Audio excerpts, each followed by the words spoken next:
1.0 body, but number one in our hearts. Hey guys, it's your boy Rod from DBZSHFIGS.com, and today I'm bringing to you an unboxing and review of the Dragon Ball S.H.Figuarts Son Goku from 2014. And yes, it is one of the 1.0 bodies. But before we begin, I'm on the road to 5,000 subscribers. Once I reach that milestone, I'll be giving away one of these Tamashii Nation store exclusive Son Goku Innocent Challengers. So if you're watching this and you're not subscribed, make sure you subscribe. You might even be the one that takes this one home. Anyways, let's take a look at the figure here. You know, this one was released back in April of 2014 for $41. And fun fact, some people might actually think this was like the first figure in the line, but you'd be incorrect. It was actually figure number 14. So it took 5 years and 14 figures to get a base Goku in the S.H.Figuarts line, which is wild looking back at it, because we even got like a Krillin before we got a base form Goku. So that's kind of funny. But anyway, some history of the figure. This, pretty much this same one, just with like updated color, was released a year later in San Diego Comic-Con, and it was like a Frieza Saga version. That one retailed for $50. And then we would have to wait until 2018 for this guy right here, Saiyan Raised on Earth Goku. This one, of course, was released in June of 2018 for $35. And then it wouldn't be until May of 2022 until we got the Superhero Goku. That one also retailed for $35. And then we have two upcoming new base form Gokus. So there's going to be the Lowest Born Saiyan. That one's coming out in March, North America exclusive, $35. As well as the 3.0 Adult Daima Goku. And that one's also $35. And that one will be coming out in April. Anyways, let's take a look at the box here. So this is the traditional 1.0 box. And of course, we only had the toe animation sticker back in the day, so there was no Tamashii Nation's quality sticker. It actually has pretty good color. What do you think about the old school packaging for Figuarts? Which one do you like better, the newer one or this one? Because this one actually kind of has personality to it, I want to say. Like, you get like Goku here looking at you, you get the series it's from, you get a cool bunch of poses you can do with the figure. And then you just have them posted up here, name up here, and nothing down here. Let's get them out. Here we have the figure in the clamshell. I know there are people that like to see how all the accessories are organized within it. So I'm just going to give it a quick 360 so you can look at it. Pretty cool.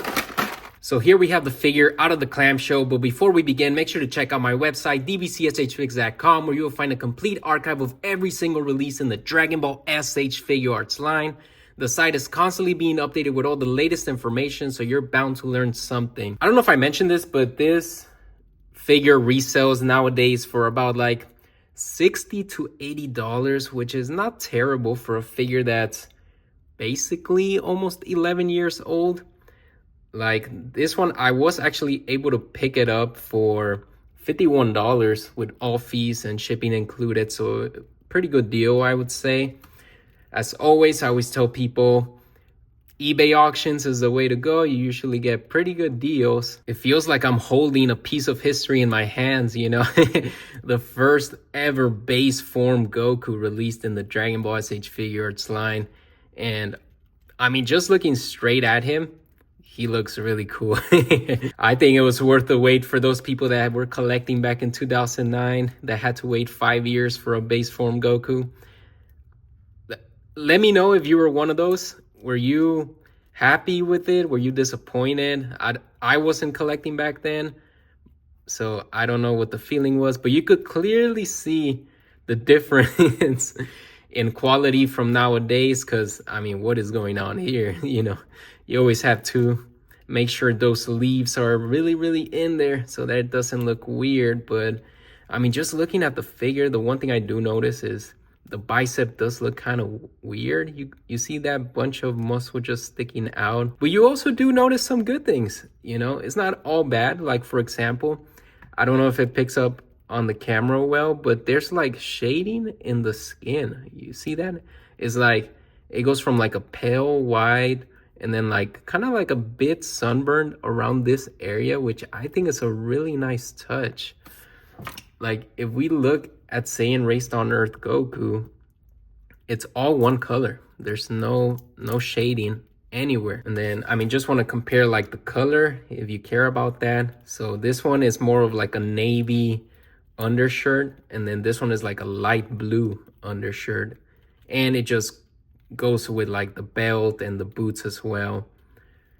Just really nice comparison. But the look of the Goku is pretty spot on. I mean, it's hard to mess up a Goku, right? Let's just be honest.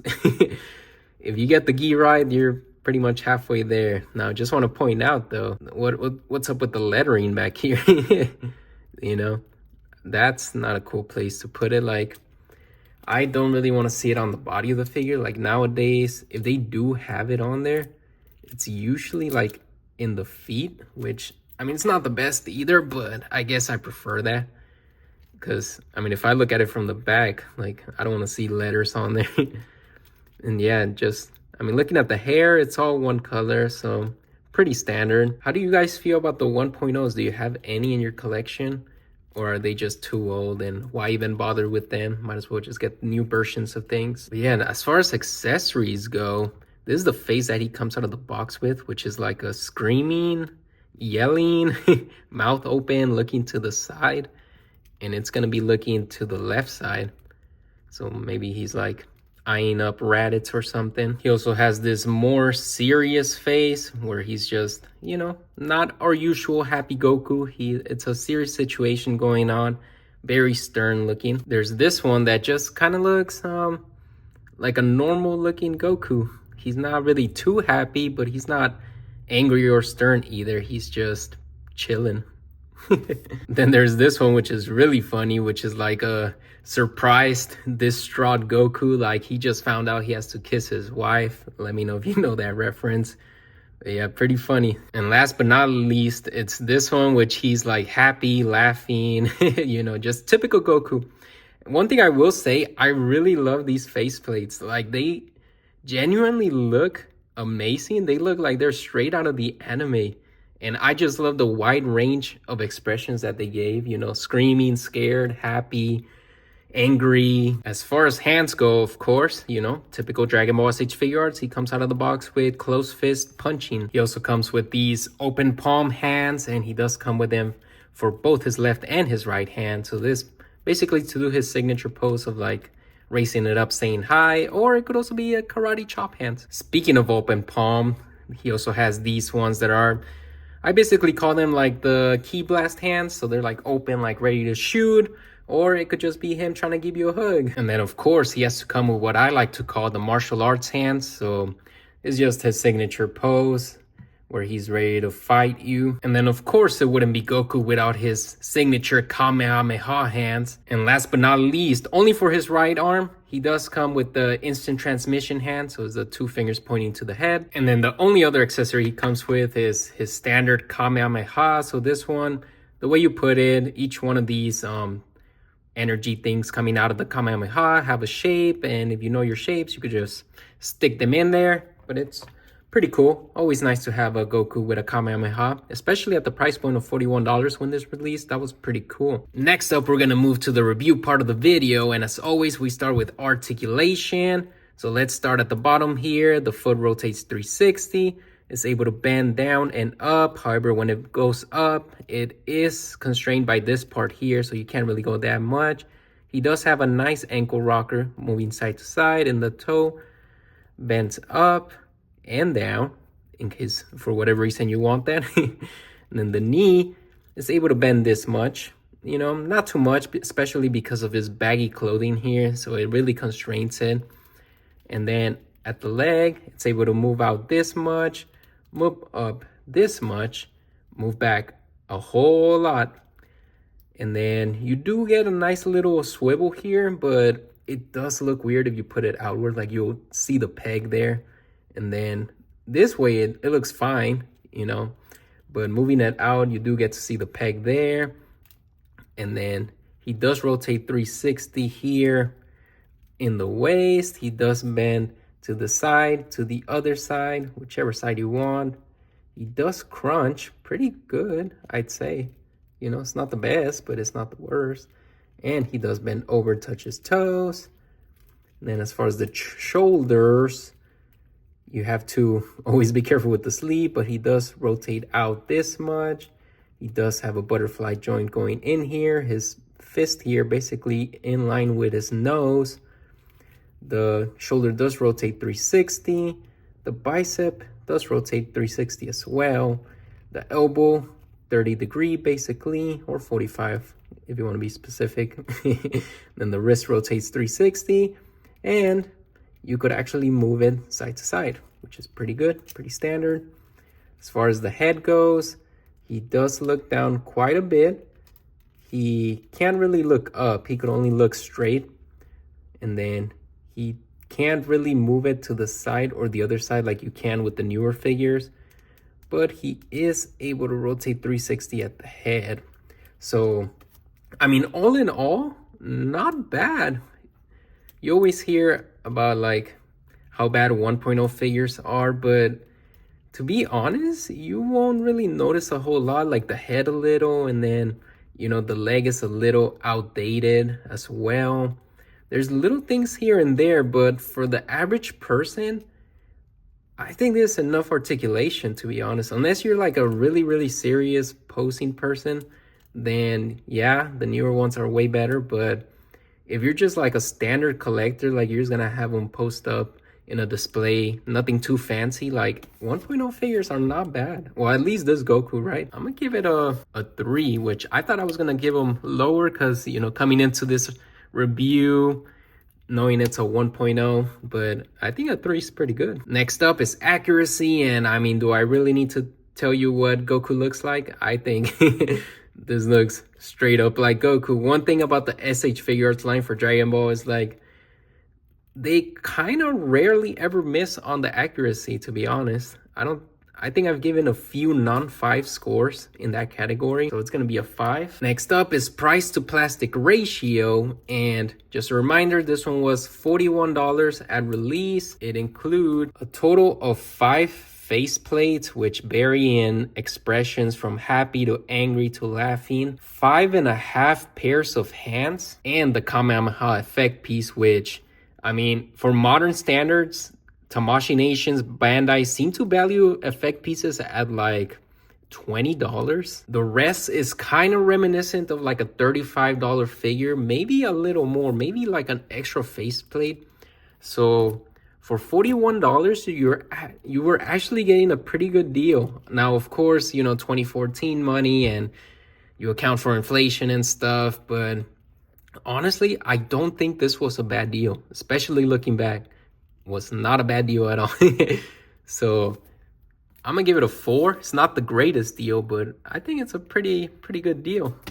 I think nowadays Bandai, Tamashii Nations, they tend to lean more towards giving you less, charging you more, but I think back in the days they actually were pretty, I mean, I don't want to say generous. I feel like they were pretty spot on with what they would give you. Now, next up is scale, and this one's going to be interesting. So if you know 1.0s, you know that they used to be a little taller. Maybe not so much, but you could see the difference here. Like this one, the top of the head is right here, which would indicate the top of the head is here for this one. So he is slightly taller. Are you gonna notice it that much? No, I don't think so, but that is something to note. So especially with this Goku here, he's just slightly taller, so sometimes he might actually be better in situations. So like newer Vegetas, well, and by newer I mean Vegetas from like the last 5 years have been known to be somewhat too tall. So maybe like a 1.0 Goku fits better just in proportion with the Vegetas. And speaking of Vegetas, if you happen to have a 1.0, which I have one here, this is what they look together next to each other, which 5'9" male, 5'4" male. I think that's pretty spot on. So if you're strictly collecting 1.0s, I think he would get a 5, like, you know, because I think compared to Vegeta, that's a pretty good size range. Compared to the newer ones, I mean, I don't think it's that bad. He's a little taller, yes, but I don't think it's that bad. But I mean, since he's not 1-to-1 with the modern day, Goku, I'm gonna give him a 4. With the asterisk, if you only gonna post him with 1.0s, then he would be a 5. Last but not least, the shelf presence. And as I always say, this one is the most biased out of the 5 categories because what I like on my shelf might not be something you like on your shelf. But to me, I think we can all agree that a base Goku has a place in everyone's shelf. And this one, I gotta admit, actually might be my favorite. He looks amazing. He comes with the Kamehameha effect pieces. I cannot stop stressing that enough because, like I said, Tamashii Nations, Bandai, they put a $20 tax on effect pieces nowadays. And the fact that this came with a base Goku is just insane to my 2025 brain. Look at this. You could have them. You could just buy this figure and have them post up, charging up a Kamehameha, ready to blast, just on your shelf by just buying one figure. I think it's an incredible deal. I think he looks incredible. So I can't really give him a 5 because he doesn't blow me out of the water, but it's a very strong 4. If you could buy one base Goku, this one might be it.